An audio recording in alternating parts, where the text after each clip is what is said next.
DM রূপালী সাধারণ পোশাকে ছোট বোন পূজাকে নিয়ে মলে কেনাকাটা করতে যাচ্ছিলেন। রূপালীর গোলাপি সালোয়ার স্যুট ও সাধারণ চটি, কেউ ভাববে না যে তিনি জেলার শক্তপোক্ত প্রশাসনিক কর্মকর্তা। পথে একটি চেকপোস্টে অটোরিকশা থামল। ইন্সপেক্টর বিক্রম রায় কাগজপত্র দেখতে চান।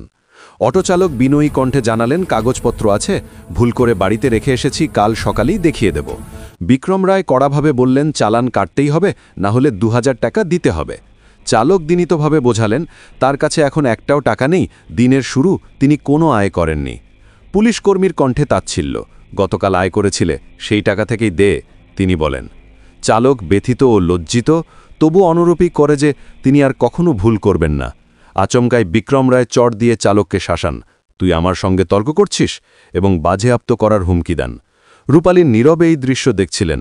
যখন তিনি বাধা দিলেন, চালককে মারার অধিকার কে দিয়েছে, তখন বিক্রম রায় আরও রুষ্ট হয়ে রূপালীকে দমন করতে এগিয়ে এলেন, একটি চড় দিলেন।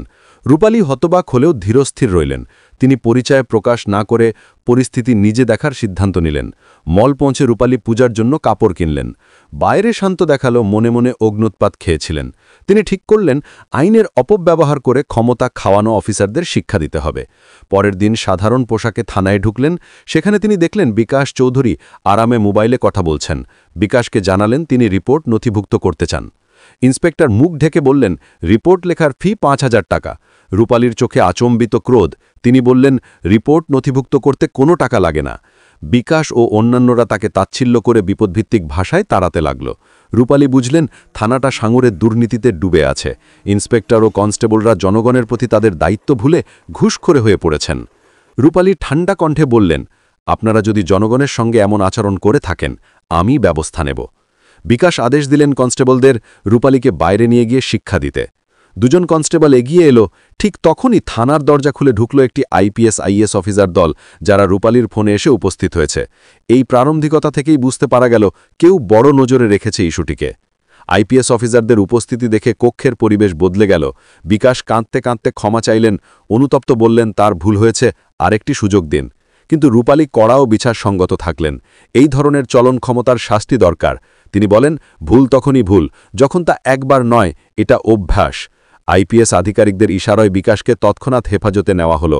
কনস্টেবলরা দ্বিধাগ্রস্ত হলেও শেষ পর্যন্ত আদেশ পালন করল।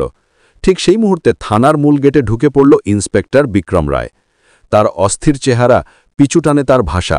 সে ভেবে ফেলল যে মেয়েটিকে তিনি রাস্তায় মারেছিল, সেজন্য বিশেষ দূরত্বে আইপিএস দল এসেছে।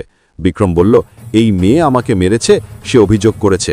অথচ অফিসাররা রাগান্বিতভাবে সেদিকেই তাকিয়ে বলল, তুমি সীমা লঙ্ঘন করেছ। রূপালী সামনে এসে বললেন, মনে আছে সেই চর? আজ সেই চর তোমার জীবনের জন্য ভারী হয়ে যাবে। তার কণ্ঠে ছিল অচ্যুত দৃঢ়তা। তিনি প্রকাশ করলেন, আইন কারো পরিচয় দেখে খাটো করে না, সে সকলের জন্য সমান। তদন্ত শেষে বিক্রম ও বিকাশ দুজনকেই হাতকড়ি পরিয়ে গৃহীত সিদ্ধান্ত অনুযায়ী আটক করা হলো। তাদের ইউনিফর্ম খুলে সাদা কয়েদি পোশাক পরানো হলো। একসময়ের অভিভাবক আজ অপরাধীর আসনে দাঁড়ালো। থানার কর্মীরা, যারা আগে দুর্নীতির অংশ, মাথা নত করে রইলেন। আইপিএস অফিসার মিডিয়ার সামনে স্পষ্টভাবে ঘোষণা করলেন, এই জেলায় আর দাদাগিরি নয়, আইনই চলবে। জনতা বাইরে থেকে তালি ধরে উৎসাহ জানালো। অনেকেই মোবাইলে ঘটনাটি রেকর্ড করছিলেন। মনে হচ্ছিল ইতিহাসের এক ক্ষণ সৃষ্টি হল। বিকাশ কেঁদে বলল, আমার ভুল হয়ে গেছে, আরেকটি সুযোগ দিন। বিক্রম বেছে বেছে বলল, যদি সেই চর না মারতাম, কিন্তু আর মাফ ছিল না।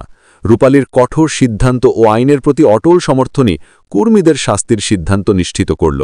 তাদের বিচার প্রক্রিয়া আইন মতো চলবে, আর জনগণের মধ্যে ইতিবাচক বার্তা গেঁথে গেল, ক্ষমতা দিয়ে অপরাধ করা যাবে না। অবসানে রূপালী জনসংহতভাবে বললেন, আইনের প্রতি শ্রদ্ধা থাকলে সমাজে ন্যায় প্রতিষ্ঠা হয়, আর ক্ষমতার অপব্যবহার থাকলে সেটি সামাজিক অস্তিত্বকে ক্ষুণ্ণ করে। ভিডিওটি দেখলে লাইক দিতে বললেন। ভিডিওটি ভালো লাগলে একটি লাইক দিন এবং চ্যানেলটি সাবস্ক্রাইব করুন। এই ঘটনাটি ছিল একটি শক্তিসম্পন্ন উদাহরণ, যেখানে সাধারণ মানুষের পাশে দাঁড়িয়ে ক্ষমতার অপব্যবহারকারীদের মুখে আইনের আয়না ধরানো হলো এবং ন্যায় অবশেষে জয়ী হল।